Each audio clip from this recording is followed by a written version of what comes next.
Hey, fellow babies, welcome back to Pachter Factor on SIFTD.net. If you're watching as a Patreon patron, we thank you so much for your patronage. If you're watching on YouTube as a YouTube subscriber, thank you for your patronage. If you have an Amazon Prime account, you are able to link it to your Twitch Prime account. Amazon will pay us and we'll recognize you with a scrolling ticker at the bottom of the screen. So take a look at the bottom of the screen right now. You will see all of our Twitch Prime supporters. It's free for you if you're already paying Amazon, and they will pay us. So please follow the instructions in the show description and link your account. If you're doing none of those things, I insist you follow me on Twitter at Michael Pachter, and tell me on Twitter that I shamed you into it. I will give you a shout out on Twitter. Thanks very much. Let's move on to today's question. Okay, our question today from SIFTD from Derek D111. Are Sony and Nintendo feeling any pressure from Game Pass? If so, how do you think both of them will react? Does either have enough cash to truly compete? Sony's been competing for years. You just don't subscribe. They have PS Now, and it's actually a pretty good service. It doesn't have a lot of third party, and when they do get third party, they tend to get them as limited exclusives.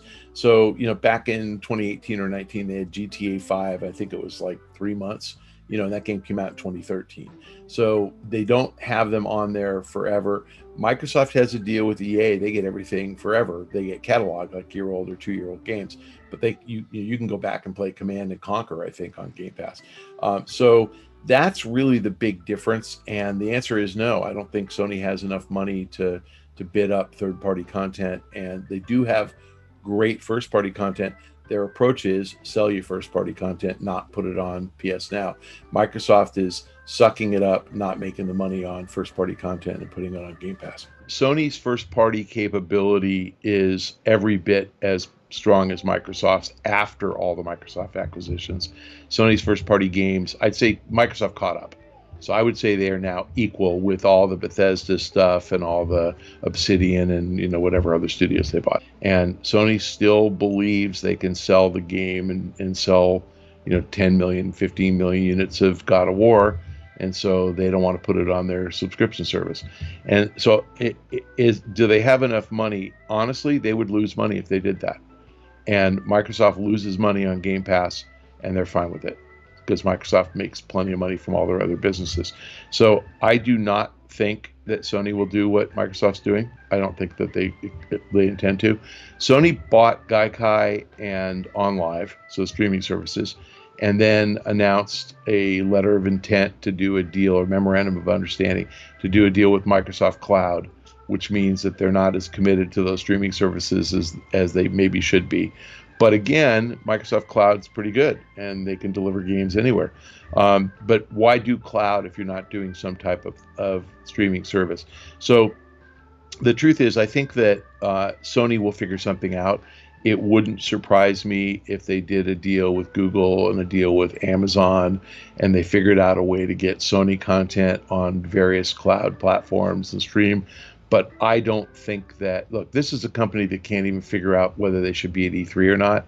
So don't give them credit that they can figure out how to deal with a streaming subscription. That I think they need to get their core business in order first. And skipping E3 and not being able to supply PS5s tells you that they got a lot of learning to do. So I don't expect it. Nintendo has enough content, and Nintendo could do a subscription tomorrow.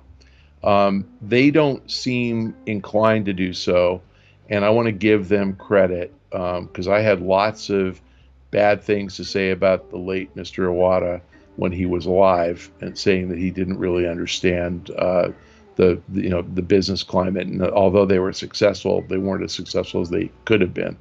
He was anti-mobile, for example, and lectured the Game Developers Conference that you guys should never make mobile games because most of you won't make money. And boy, look how that worked out. Everybody's making mobile games. So the difference between Mr. Iwata and Mr. Kimishima, followed by Mr. Furukawa, is Mr. Kimishima gave me about as much time as Mr. Iwata did, none.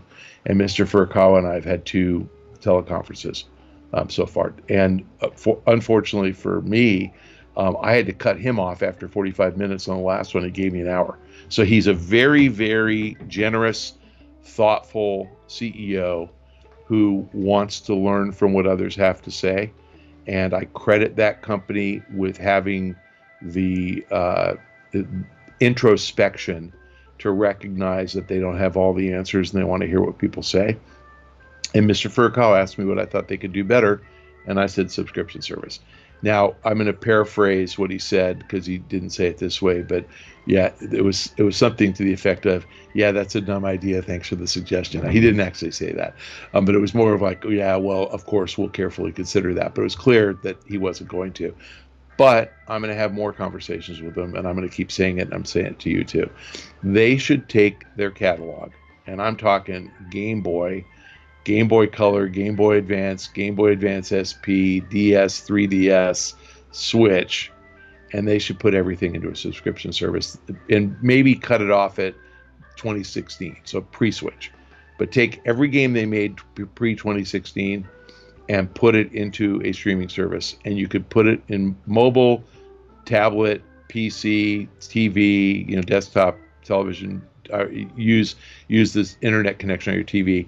And they could charge people $10 a month for that, and there would be 2,000 games, and my God, everybody would subscribe. I think Nintendo's catalog is worth a multiple of Netflix's catalog, multiple times. And Netflix is a couple $100 billion company. So Nintendo, if they were to charge, and I'm just picking $10, I think they would have 100 million subscribers quickly if they would let you play any Nintendo game ever made prior to 2016. Now, the smarter way to do it would be, we're going to launch with 100 titles, and we're going to add, 5 titles a week for the next, 10 years. And they could pull that off too. And every week there's new stuff, and you get these retro Zelda, Ocarina of Time games, and you would be like, gotta play it. I would pay $10 a month if they parsed out all the old games that I played, and that would include GoldenEye on the N64. So I think these guys could absolutely crush it, and they don't need money to do that. They just need the will to do it. So the great question, because the contrast between Sony and Nintendo is huge.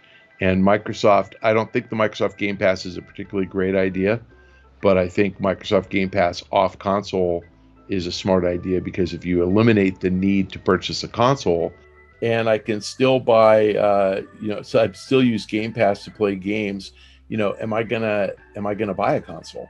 And I think that the more you think about Game Pass, it's kind of like just a car lease. It's just like part of how you pay for games, and people are much more comfortable paying a smaller monthly fee than they are putting a big chunk of money down on a car.